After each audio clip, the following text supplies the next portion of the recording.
Hey, welcome back to my channel. It's Paige Cheyenne. If you are new, just stopping by, don't go too soon. Definitely press that subscribe button and continue to follow and check me out.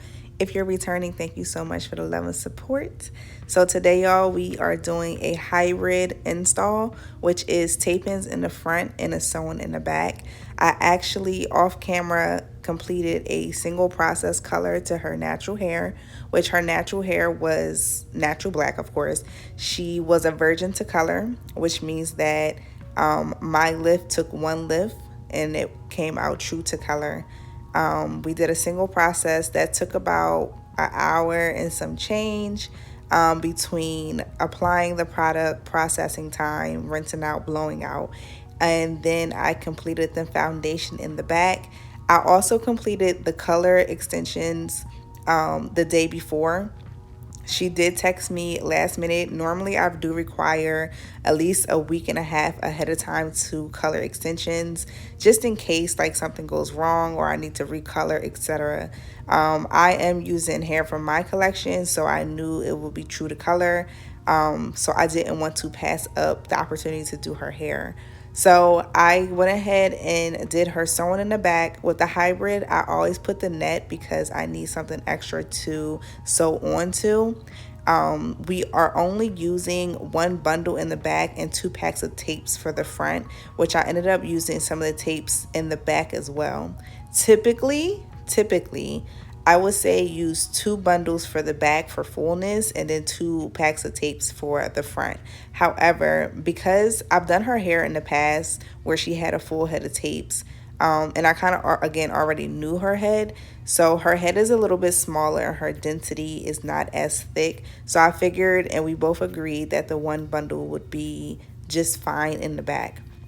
So I was like contemplating in the beginning, like, oh my gosh, should we use 2 bundles? But I didn't want to color it, and then that'd be an extra expense for her. So I just bought the one bundle just in case, left it black. So if we decided to use the extra, I was going to put the black at the bottom, but we just did one bundle of the red in the back and then the tapes, and it worked out perfect. It gives her a nice natural fullness. Something else I was thinking about while I was contemplating was because she got 24 inches, the longer the bundle, the shorter the weft. So I just really wanted to ensure she had that fullness as well. But again, the amount that we use went very well with her head size, her head density, and it came out very natural. Prior to the install, you want to ensure that the client has a consultation to ensure that their hair or their head is a good fit for this install. You need enough leave out for the perimeter to have a ponytail, one, and then for the top to also be in good condition for the tape ins. So if your hair is not one of the two, I suggest either a full sew-in or maybe tape ins all around. They say the hybrid clients, when I say my clients say the hybrid is much easier because it's not as much hair out. However, you still need that coverage. So depending on how you want to wear the actual install is going to be important. Like, do you want to wear a high ponytail? Do you want to wear half up, half down? What does that look like for you? So just ensure that you, stylists, one, are having consultations, but then two, clients, if you are questioning if you are a good candidate for this, make sure you are booking a stylist who does have consultations, just so it can work out for you in the long run. I just want to throw in there, when you get to the tape-in part of this video, it does not go into full detail. However, I do have plenty of videos on my page that do go into full detail on how to complete a tape-in install. My thread was getting caught up, y'all. If you ever run into this, just cut the thread, tie it, knot it so it does not come out, and then get a new thread. That's why I normally prepare at least 12 threads per head, so I can just keep moving. But back to the tape-ins, y'all, sorry. I'll continue to prep the hair as necessary. So silk press the hair and then install my tape-ins with my style.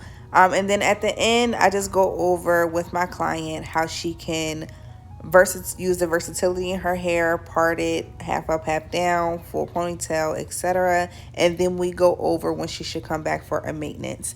This is a style that clients can maintenance at home. However, I do have the option for my clients. I hope you enjoyed this video. Book with me, come back so I can refresh their hair.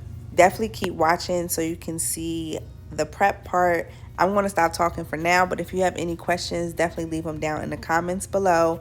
Definitely follow our Instagram at Level 27 Hair Studio. I'm also on TikTok at Level 27 Hair Studio. Follow us there. And where else? Facebook, everywhere, y'all. All social media platforms at Level 27 Hair Studio. We would love to have you join our family, follow our content. Any questions, again, you may have, and also book with us. I'm located in PA. I'm in Pennsylvania. I'm in Harrisburg, PA, which is about an hour and 30 minutes from Baltimore, hour and 30 minutes from Philly. I'm kind of central. Jersey, 2 hours. I kind of have clients all over. So definitely reach out if you have any questions, and keep watching so you can see the outcome.